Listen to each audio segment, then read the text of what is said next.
Hello everybody, I hope you're having a wonderful day. Today I would like to share my final thoughts on the Knife Joker exclusive Little Native. This is a Spyderco model, and this specific variant is in DLC coated CPM crew wear. This is my first experience with crew wear blade material, and it is absolutely wonderful, and I want more of it for sure. I've been missing out on this stuff. I really have been. The colorway of the sprint run, of course, the blackout DLC, and this forest like dark green G10. It's not the smooth G10. This is the standard G10 that you get on a lot of other Spyderco knives. So it is good to go and very welcomed. You can actually still get this knife during the recording of this video. The price is $157.50. The price may vary, and this knife may no longer be available within a month or so from now, or if you're watching this thing a year from now, this knife just may not exist anymore. Unfortunately, that's how sprint runs are, and that's just how things are. I'm going to be pulling specs off of the Knife Joker's website.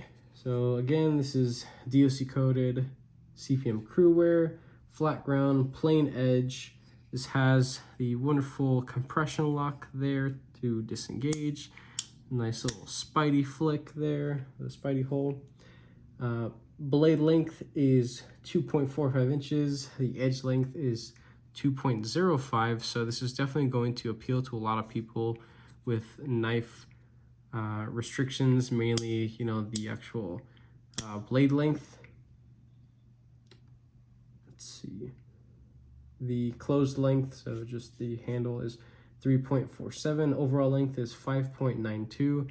This is, definitely a very small knife. It's definitely well deserved of that name, the Little Native. Overall, I already did that. The weight, 2.5 ounces, which is absolutely wonderful. So this specific model is made in Golden, Colorado, which is great. Earth, by the way, if you didn't know that. And yeah, that's pretty much it. This is a model that you can actually switch the pocket clip on, so that's wonderful.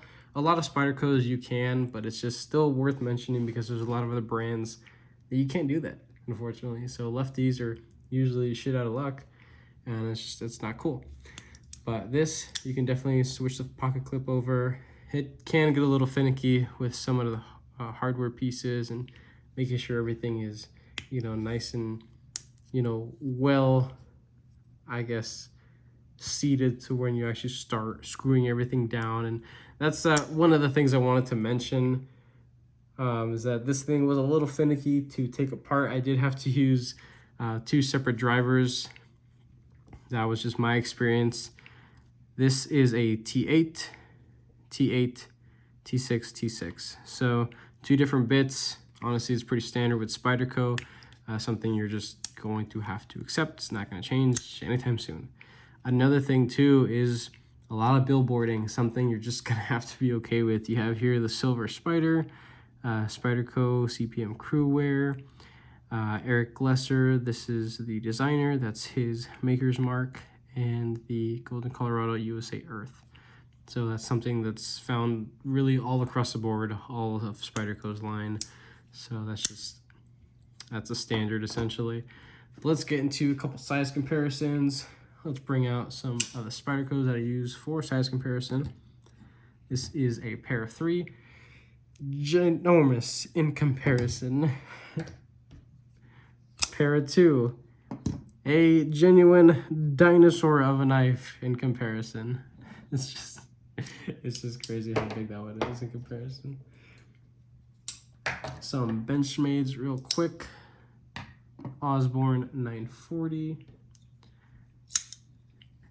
The Bug Out. And a couple others. Civivi Knives Elementum. Last but not least, Demco 80 20.5. So let's do this overall thickness up against the pair of 3, since these are both constructed quite similarly. they're pretty much exactly the same thing. So there's that. Blade stock thickness, I believe, is pretty much the same, but the little native is a little bit thicker out to the tip. Looks like it to me. So there is that. And the height of the actual blade, it's, well, I mean, completely different blade shape. So there's that. This has a little hump here. This doesn't. This is part of the native line, so it's going to be closer related to something like native 5 here. This is my lightweight over here. And as you can see, it's basically a chopped version of this knife. So if you look at it from like here to there, it's basically the same thing. So the same amount of finger space for the forward finger choil, the scoop out here for your hand, and the way that it kind of, has this little area, it's the same thing up here. So essentially the same knife, just a whole lot shorter. It's just a whole lot more compact. So the ergonomics on this thing is going to be just as wonderful as a native 5. I do have a full G10 one here actually. I was just thinking about this little space right here because I was looking at this. I was like, you know what? I think the native 5 might be more comfortable because the little native doesn't have that. And I was thinking for a second, oh, the G10 one, I think it's completely flat too, but no, it actually also has this. So let me correct myself. The native 5 is going to be more comfortable in my opinion because it has that space down here that's just like, chamfered. So there is that. And this doesn't. This is just, flat and just, rounded off at the very edge there. No big deal. Still very comfortable of a knife. With all that kind of stuff out of the way, let's get into the overall review of this thing. I love this thing. It's awesome. It's clear to see that I've definitely been enjoying this. I have not sharpened it yet, but what's been something that's been impressing me a lot is that all I've had to do is just use this on a little pocket strap and it's brought it back to life very easily. It becomes hair popping sharp again, and it's just absolutely wonderful. I want more of this blade material. It's good stuff, good to go.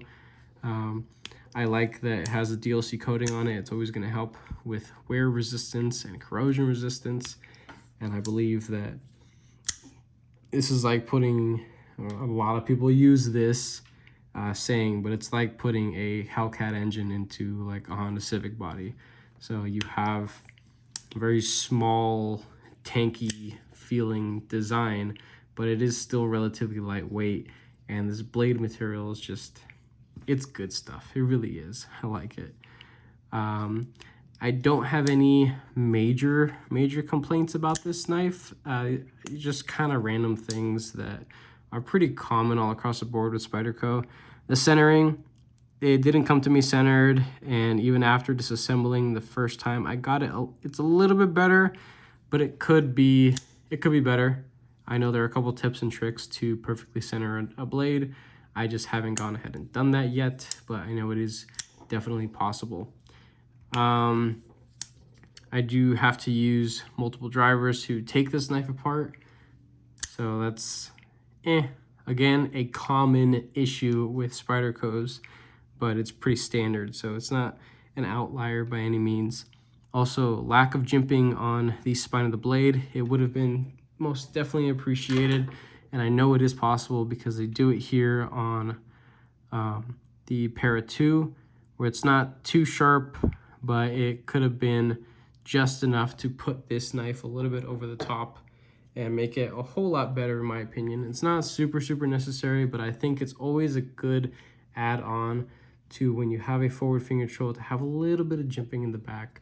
And this isn't going to be a knife where you're going to be, breaking down, like mountains and mountains of cardboard and, busting open doors and breaking down, breaking bricks in half and things like that. So this is going to be a lighter to medium duty knife in my opinion. That's how I plan to use it. I'm not going to be doing anything crazy or inappropriate with this. I have No issues with the fact that this is using the compression lock. What I think is pretty cool is that this overall silhouette is offered on multiple different locking platforms. They have a slip joint that's UK legal. They have a back lock, and I don't know if that one has the Boyd dent or not. And what I mean by Boyd dent is, I actually have my Delica over here, but that's the little dent. It just makes it a little bit more comfortable to disengage the back lock, versus like on the standard native 5, it doesn't. I think it's like this one, but just little design things like that would definitely make this knife a whole lot better, but I don't see them changing anytime soon. Overall, this thing is quite wonderful. There is a little bit of jimping right there, but it's almost useless. And again, jimping would be very well welcomed, but I don't really expect it. So another thing about this pocket clip here is very tight.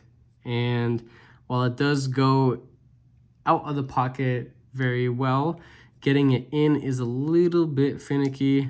I typically use jeans or Dickie pant material, and I will say that I have to be a little bit more mentally conscious of getting this thing back into the pocket.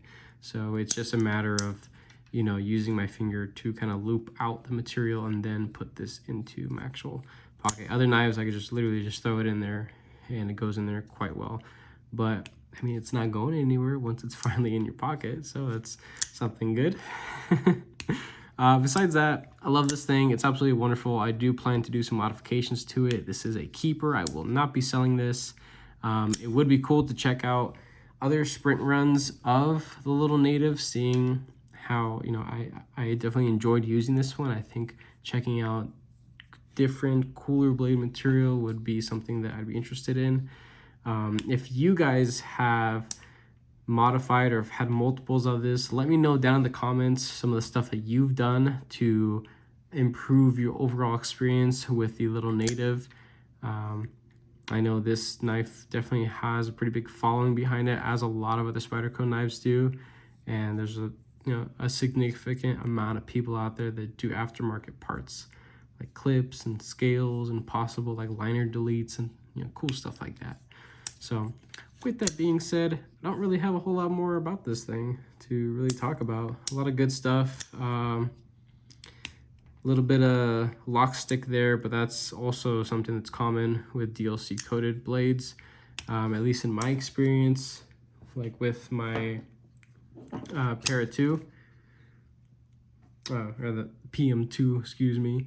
I had and still have a little bit of lock stick on this thing, but it's definitely a whole lot smoother now. No play, and it's a wonderful beast of a knife. I love that thing so much. I've done a significant amount of add-on modifications to that, and I do plan to do the same thing for this. I need to carry it a little bit more and just play with it more to go past that little break-in period. But so far, this thing is absolutely wonderful. Running on those washers there is something that is definitely reliable, and this thing locks up very well. So yeah, well, there is that. Hopefully you guys enjoyed this little review.